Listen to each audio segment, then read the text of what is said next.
Good morning, everyone. I am JVN Ekta Rana, Assistant Professor of English. Welcome you all to the first lecture of 20th century British literature. Today's topic is absurdism. What is absurd? Today we will discuss the definition of absurd. All human beings seem to crave meaning, search for it, and create it. We constantly make up stories out of our lives to give them meaning, and we search for explanations for the universe in general. Religion may be most popular source of meaning for people. Believing in a god or gods, a spirit world, an afterlife, or a holy book, or practicing ritual, prayer, or meditation. It makes life meaningful for many people.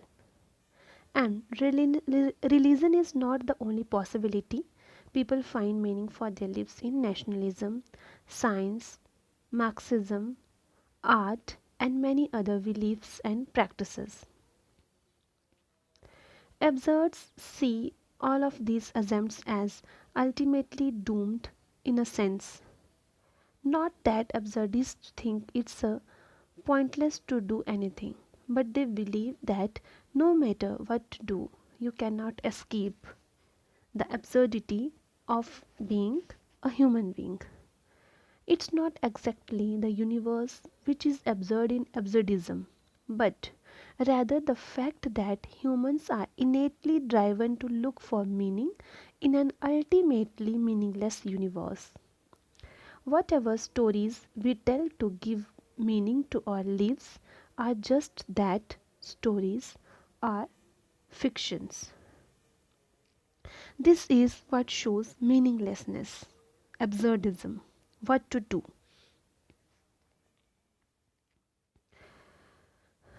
Absurdism and next term is existentialism. Today we will discuss existentialism too. Absurdism and existentialism are very closely related, so much so that Albert Camus, the main absurdist philosopher, is usually considered an existentialist, even though he always claimed that he was not one. These two philosophies start from the same place. Human beings have a deep need for meaning, but the universe provides no answers. They strongly deny the validity of religion and other pseudo religious philosophies such as nationalism because they seem to be based on blind faith and wishful thinking. As they as they raise the same question, how can we live with this meaninglessness?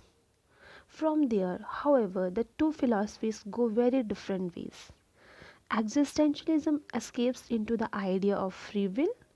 Existentialists believe that even though the universe is meaningless, human beings still have freedom and make life meaningful by exercising that freedom, although the universe is inherently meaningless. We are free to make our own meanings. Thus, existentialism ends up in a hopeful place despite its extremely bleak starting point. But in absurdism, things are not so easy. Things are quite difficult in absurdism. Absurdists flatly deny the existence of free will, claiming that it is just one more sad fiction invented by human beings to avoid despair. Instead, absurdists take one of two routes. The first one, the leap of faith. Although absurdism starts off from a complete denial of religion, it does not necessarily end up there. Second one, the acceptance of absurdity. If religion still does not seem like an acceptable option, we can always decide to make our peace with the absurdity of the universe. We can try to find sources of happiness that don't involve the need for meaning. It would be a little like a sick person learning to accept their illness and being okay with the fact that they will never be well again. Let's wind up with this session. Thank you.